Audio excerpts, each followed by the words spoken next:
You're losing customers to competitors simply because you replied too slowly. Let's look at the before and after process of this retail case study.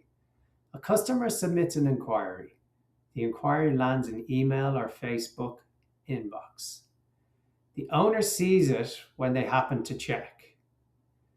There's no priority, there's no tracking, there's no follow-up system in place at the business. No response is provided. The customer goes elsewhere, which is a lost sale. With automation, the customer submits the inquiry. There's an acknowledgement sent to the customer immediately through Zapier. The owner is also notified via phone instantly, and a response is provided to the customer in that same session. The inquiry is logged and there's a timestamp provided on the inquiry. No inquiries fall through the gaps. We're seeing a 9-time higher conversion rate if responses are provided within the first 5 minutes.